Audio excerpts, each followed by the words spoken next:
a Francisco López Vargas. Le agradezco que me reciba la llamada, periodista. ¿Cómo estás, Paco? Rodrigo, pues esperando, diciendo que un tema que creo que vale la pena que comentemos es que a mí no me cabe en la cabeza que haya habido tanta gente abarrotando lugares de pizzas, de hamburguesas y todo el día del niño, como si no supiesen el tamaño del problema que tenemos como país. Aquí en Yucatán, afortunadamente, creo que sí estamos un poco complicados, pero no tanto como en otros lados. Pero es increíble la irresponsabilidad. Entonces, lo único que provocaron es que para este 10 de mayo, este fin de semana que se celebra las Madres, pues los restaurantes que no tengan servicio a domicilio, que estaban vendiendo la comida en el establecimiento y la daban para que tú te la llevaras, los que tienen drive-thru, o sea, que entras en tu coche de pides y te dan la comida para llevártela, ya ni eso va a poder funcionar. Uh-huh. Y perjudicar a muchos hoteles, porque a muchos hoteles, perdón, a muchos restaurantes, porque si no tienen servicio a domicilio porque, o están suscritos a una app de estos de teléfono, pues no van a poder trabajar ni van a poder surtirse. Como que es un error, es un pecado que nos autoimpusimos en esta celebración del Día de las Madres. Pero en fin, creo que es parte de la cultura que nos falta todavía aprender. Oye, Paco, pero vamos a ver cómo es la nueva realidad a lo que estamos regresando, ¿no? De eso dependerá mucho. Primero la salud, vamos a ver qué pasa, ¿no? Sí, tengo que primero la salud, pero te acordarás que hace cuando Jorge Salomón era delegado del PRI aquí hace un año más o menos, sí, un poquito más.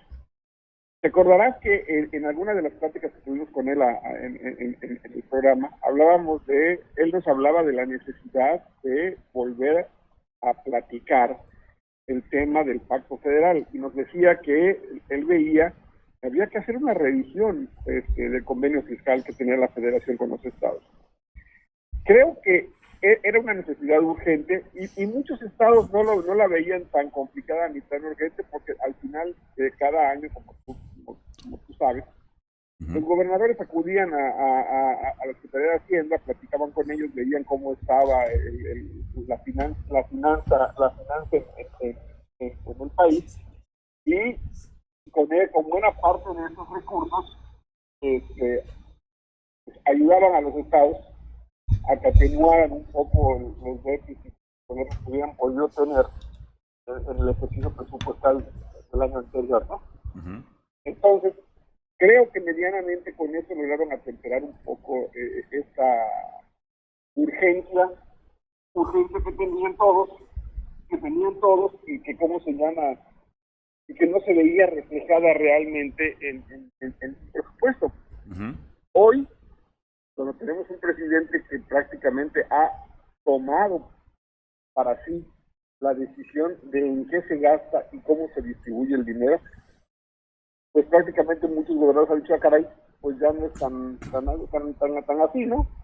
¿Sí te acuerdas que Javier Corral tuvo un problema Pero un problema fuertísimo con el gobierno federal?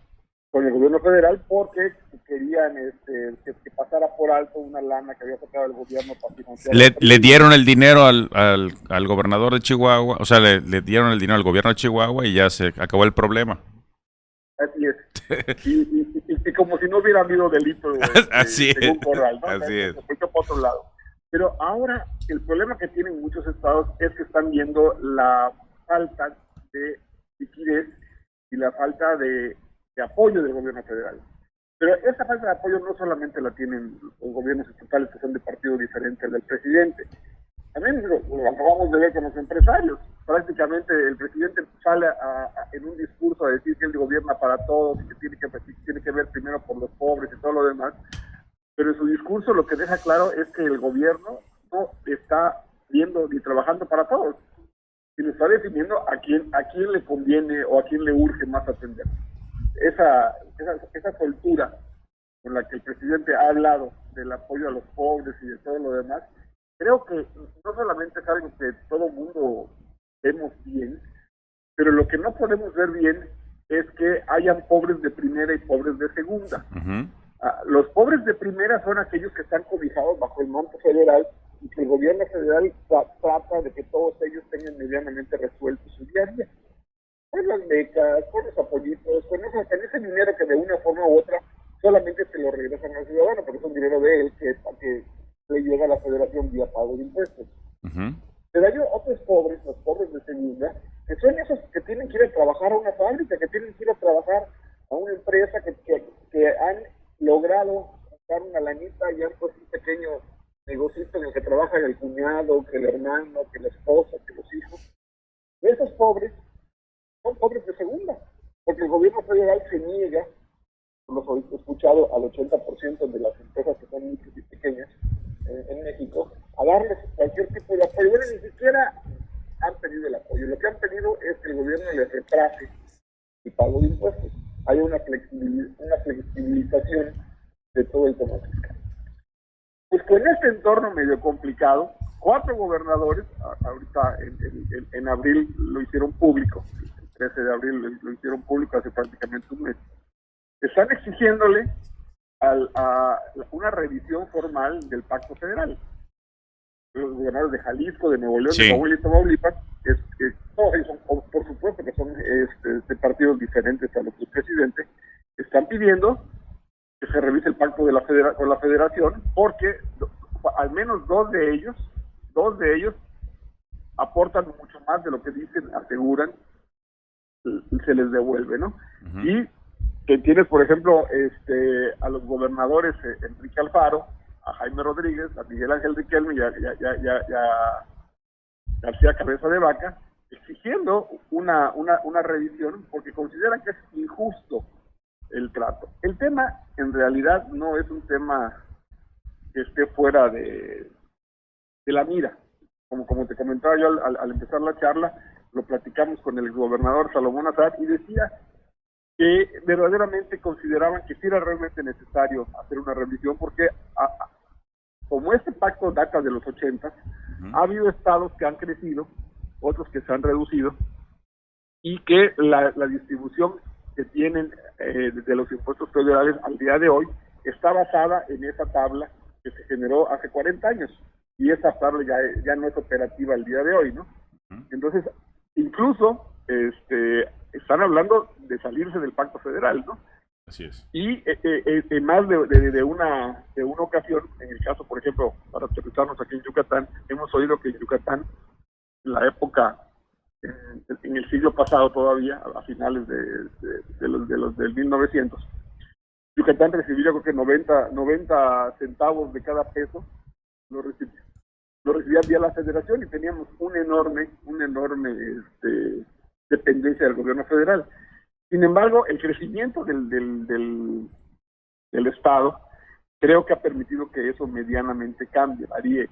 A lo mejor no ha variado mucho, a lo mejor ha variado poco, pero yo sí creo que ante un gobierno autoritario, como es el que estamos viendo, un gobierno que no tiene ni el tacto para decirle a los empresarios, si ustedes quiebran, pues vean cómo le hacen, ¿eh? Eso es lo que ven ustedes. Aquí ni me vengan a ver porque yo no voy a entrar ni a echarles una mano ni menos a rechazar. Claro. Ante esa misión de gobierno, pues creo que lo que debiera ser justo es que esa revisión al pacto fiscal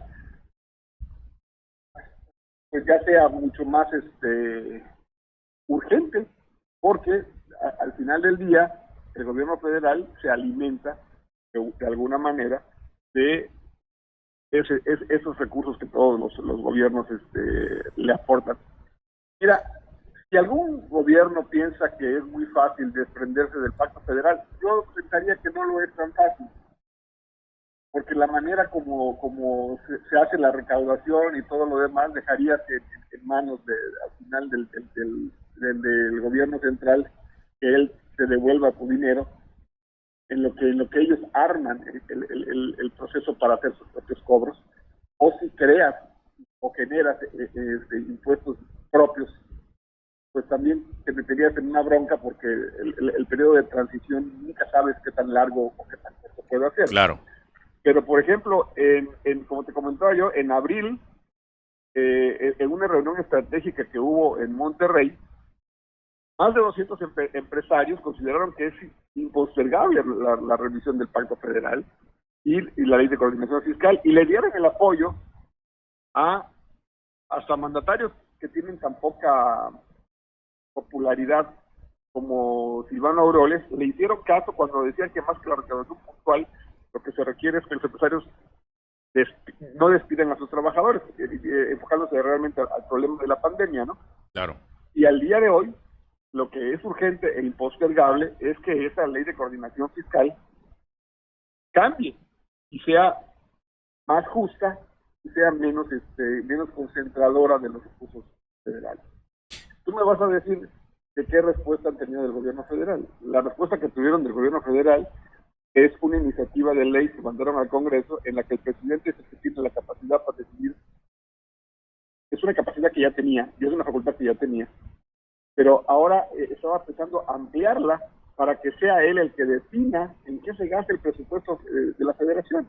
O sea, iba a concentrar mucho más poder. Bueno, tan exorbitante era la propuesta del presidente, que tú te acordarás que la semana pasada o hace 2 semanas platicábamos con Porfirio Muñoz Ledo, salió a decirle, oye, pero presidente, ¿qué te pasa? ¿No? Tú tienes facultades legales para decretar un estado de emergencia y la ley dice con qué capacidad tienes para modificar el presupuesto y usarlo a tu favor. Si tenemos la mayoría en la Cámara, pues puedes decretar eso con toda facilidad, ¿no? Cambiar la ley para tener el control absoluto de los recursos federales, ¿no? Creo que el presidente se equivoca cuando solamente ve una parte del país. Creo que, por desgracia, hoy el presidente nos deja muy claro que la visión que él tiene del México es esa visión que yo creo que se le profundizó mucho al haber recorrido tantos municipios tantas veces y convivía con tanta gente pobre. Creo que es entendible que cuando llegues a la ciudad de Rarámuri, o cuando te vayas a ver a los tojolabales, o cuando llegues a ver la miseria infinita en la que viven algunos chiapanecos o los que viven en la sierra tarahumara, pues te sientas afectado y sientas que de alguna forma u otra con ellos tenemos una deuda, pues no solamente histórica, sino económica, ¿no? Social. Vamos. Pero tratar de pensar que solamente tú puedes resolverles el tema a ellos, en lugar de convocar a una sociedad para que haga un movimiento masivo, grande, extensivo, y que sea de una forma muy ordenada, como todos podamos contribuir a que ese extraordinario, porque de veras es increíble que en este país de 130 millones de habitantes sigan habiendo 50 millones de pobres.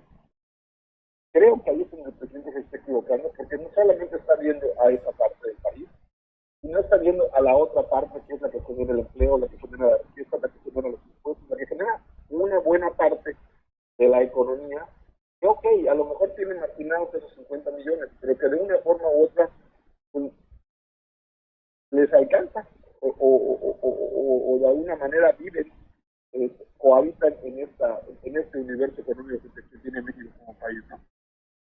Pues creo que el tema da para mucho, Rodrigo, la verdad. sí da para mucho y creo que la situación es complicada para todos, ¿no?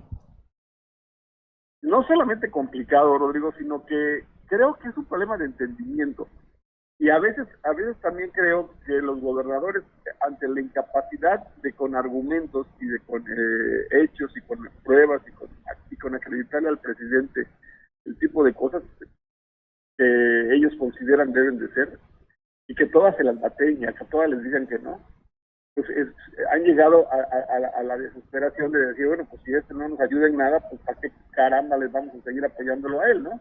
Que es más o menos lo que acaba de pasar en esa propuesta que hicieron el Consejo Coordinador Empresarial, que en un infinito desprecio, el presidente no solamente les repite que él no va a rescatar a potentados, sino que les niega a atenderlos personalmente y los manda con la secretaria de Economía, lo que para mí representa la bofetada más fuerte que ha tenido la iniciativa privada en este gobierno, y me permite vislumbrar ese grado de desentendimiento y ese grado de enfrentamiento al que llegó. Esperemos que no lleguen a esta ocasión. Que no lleguen a eso, claro. En el gobierno de Luis Echeverría, ¿te acordarás? Sí. Que durante el gobierno de Luis Echeverría fue la época en la que mayor confrontación hubo de la clase empresarial contra el gobierno. Sí. Porque Echeverría, igual que Andrés Manuel, era un populista que creía que el gobierno tenía la obligación de ser el papá de todos. Y la verdad, habemos unos que ya estamos grandes como para tener un papá que no fue que no es de nosotros realmente, ¿no? Así Creo que es. un tema complicado, Rodrigo. Veremos, mi estimado Paco. Te agradezco mucho tu intervención. ¿Algo quieras comentar antes de irnos, Paco? Pues solamente, Rodrigo, creo que la única cosa que merece la pena comentarle a la gente es que si ellos no se cuidan, nos descuidan a todos. Y la verdad es que he visto con mucha preocupación que hay mucha gente que dice que esto fue inventado por el gobierno para... Miren, el gobierno puede ser como ustedes quieran, puede ser bueno, puede ser malo, puede ser un gobierno cercano, un gobierno lejano, pero a ningún gobierno, ni al de López Obrador le conviene esta caída de la economía y este encierro de la gente. Para todo gobierno eso es malo.